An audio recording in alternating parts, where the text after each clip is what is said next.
بعد محسوس کرتا ہے. اب جوان زیادہ تر گرفتار کس چیز میں؟ جوان زیادہ تر عشق میں گرفتار ہوتا ہے، چاہے وہ جائز ہی. اب وظیفہ دے دیں، شکر ہے کہ نیک کام کرتا ہے. یہ بھی شکر کریں آج کے جوان واقعی جوان ایسے ہیں کہ حرام تعلقات پسند نہیں کرتے. کہتے ہیں مولانا دعا کریں کہ ہم حرام سے بچیں اور صحیح راستہ ہم اختیار کریں، بس ہمیں راستہ بتائیں ہم کیا کریں. اللہ صلی یعنی شکر کرنا چاہیے. بعض اوقات ہم بہت آرام سے کہتے ہیں آج کل کے جوان خراب ہو گئے ہیں، یہ ہو گیا وہ ہو گیا. نہیں عزیزان محترم، ہم خراب ہیں. لوگ جوان واقعاً حل چاہتا ہے. ہم نے معاشرہ ایسا بنا دیا ہے کہ جو بعض اوقات اس کو ایسے دہانے پہ کھڑا کر دیتا ہے کہ وہاں مجبور ہو جاتا ہے. ہم نے اپنی زندگیوں کو سخت کر دیا ہے. ہم اہل بیت کے ماننے والے ہیں، ہم سیدہ کے ماننے والے ہیں، لیکن آج ہم اپنے گھروں کو دیکھیں. ہم نے شادیوں کو اتنا سخت کر دیا ہے کہ آج جوان بیٹیاں گھروں میں بیٹھی ان کی زندگی گزرتی جا رہی ہے. جوان جو ہے وہ اپنی زندگی گزار رہا ہے اور مشکلات کا شکار ہے. کیوں؟ اسلام کیا کہہ رہا ہے؟ اسلام کہہ رہا ہے کہ تم نکاح کرو، میں فضل و کرم کروں گا. قرآن کی آیت ہے کہ تم نکاح کرو میں فضل و کرم. لیکن ہمیں سب پر یقین ہے، خدا پہ یقین نہیں ہے. خدا پہ یقین نہیں ہے. ہم عجیب، یہی اصل میں سب تسلسل اسی نعمت کا ہے کہ جب نعمت سے غفلت ہوئی تو نعمت سمجھ ہی نہیں آ رہی ہے، اور انسان اپنے آپ کو وابستہ کس پہ سمجھتا ہے؟ دنیا کے وسائل میں. وہ دنیا کس کی ہے؟ آپ سمجھتے ہیں کہ مطلب میں اپنی بیٹی کی شادی کروں. میں ہی نہیں کہہ رہا کہ آپ بالکل بھی ٹھیک ہے آپ، لیکن آپ اس انتظار میں رہیں کہ میں بیٹی اس کو دوں کہ مثلا جس کے بعد یہ سب کچھ ہو. آپ کو کیا پتا کل یہ سب ختم ہو جائے، کل یہ سب ختم ہو جائے. اور آج اگر آپ کسی کے گھر کسی کی بیٹی کے لیے درد رکھیں گے تو کل آپ کی بیٹیاں بھی تو بیٹھی نہیں گھروں میں. لیکن میں آپ کو یہ پریکٹیکل معاشرے کی بات بتا رہا ہوں، سارا درد ہمارا اپنی بیٹی کے لیے ہے، دوسری کی بیٹی کے لیے بالکل نہیں ہے. اور ہم اس نہج پہ پہنچ گئے ہیں، معاشرہ ایسی نہج پہ آ گیا ہے کہ جب بہو گھر پہ آئے تو بالکل نہیں چاہتے کہ اس کے گھر والے انٹرفیئر کریں. وہی بہو ہے بیٹے کے ساتھ ہے نہیں، اور اپنی بیٹی بھیجیں تو 24 گھنٹے کنیکٹ رہتے ہیں. بھائی تو یہ بھی تو ہے، وہ بھی تو کسی کی بیٹی ہے، اس کو بھی کنیکٹ رہنے دو. نہیں، اپنی بیٹی یہ، اپنی بیٹی وہ، اپنی گھر میں بھی یوں آئے، اپنا یہ بھی آئے. کیا ہے یہ؟ اسلام ہے. اس کا مطلب کیا ہے کہ نعمت سمجھے نہیں، نعمت سیدہ ہیں. آئیں دیکھیں کیسے گھر ہے، سادگی دیکھیں. ماننا اتنا ہے ولایت کو کہ ہم سے بڑا کوئی مولا ہی نہیں ہے. اور جو ایک بیٹی کی شادی کرنے آ جائے، ایسی شادی کرتے نا جیسے سیدہ نے کی تھی.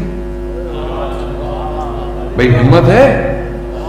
مولانا خاندان ناراض ہو جائے گا، برادری کیا بولے گی. آپ برادری کو قیامت والے دن جواب دیں گے یا سیدہ کو جواب دیں گے؟ لیکن ہمت نہیں ہے. ابھی آپ جتنے بابا بھی کر رہے ہیں، اپنی باری آئے گی میری طرف آپ دیکھیں گے نہیں، مجھے نکاح پہ بھی نہیں بلائیں گے. ایسی اس لیے میں نکاح نہیں پڑھتا.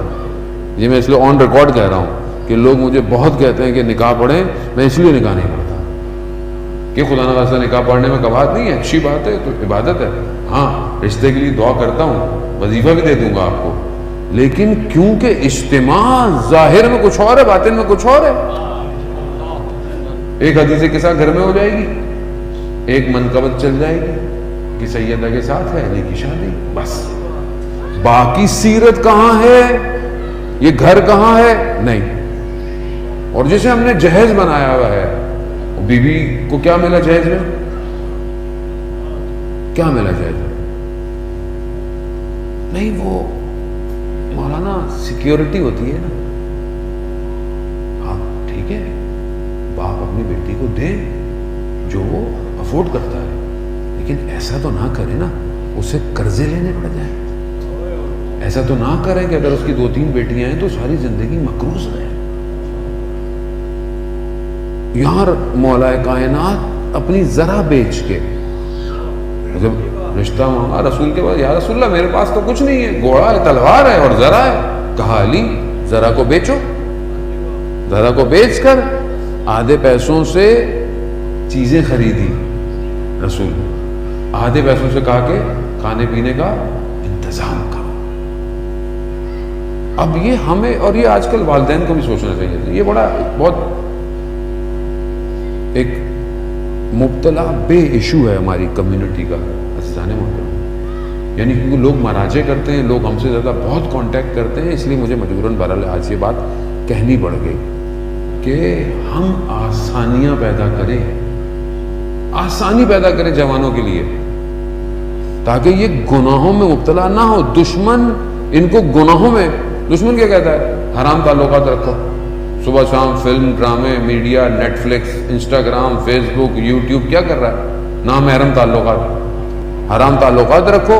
بس تمہیں ضرورت نہیں ہے شادی کرنے کی. کیا ضرورت ہے؟ جیسے باہر معاشرے میں کئی سال تک وہ شادی نہیں کرتے، حرام تعلقات رہتے ہیں، پھر کئی سال بعد ان کو یاد آتا ہے کہ چلو کوئی نہ کوئی شادی کر دو. معاشرہ وہاں جا رہا ہے.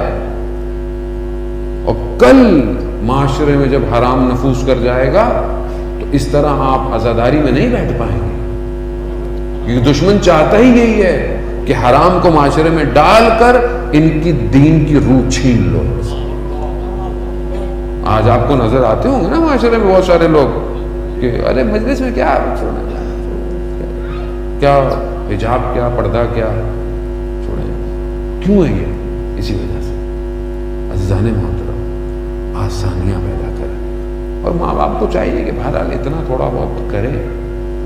بیٹا جوان ہو شادی کر، خدا رازق ہے. اس گھر کو دیکھیں کہ جو رسول خدا جب انسان بیٹی کی شادی کرتا ہے تو بیٹی کے گھر جاتا ہے جو بھی ہے، اور کہا کہ آپ دونوں کے درمیان میں کاموں کو تقسیم کر رہا ہوں. سیدہ بیٹی آپ کے کام گھر کے کام ہے، علی باہر کا کام آپ کا کام ہے. بیوی کہتی ہے بابا کتنی اچھی تقسیم ہے، میں آپ کے تقسیم پر بہت راضی. یعنی یہ خاتون کے لیے گھر کے کام. اور آج کل وہ پہلے ہی لسٹ آ جاتی ہے، میں یہ کام نہیں کروں گی، میں وہ نہیں ہوگا، یہ نہیں ہوگا، ایسا نہیں ہوگا، فلانا نہیں ہوگا. تو بھئی یہ تو پھر گھر میں پروڈکٹ آ رہی ہے، بیوی آ رہی ہے، بیوی لانی ہے، بچوں کی تربیت چاہیے. آپ یاد رکھیں، میں جوانوں کو نسخہ دے رہا ہوں کہ جب اپنی شادی کے لیے بات کریں اپنی اولاد کی ماں ڈھونڈیں. ماں ڈھونڈیں جو اپنے گود میں امام زمانہ کا سپاہی تربیت کرے گی.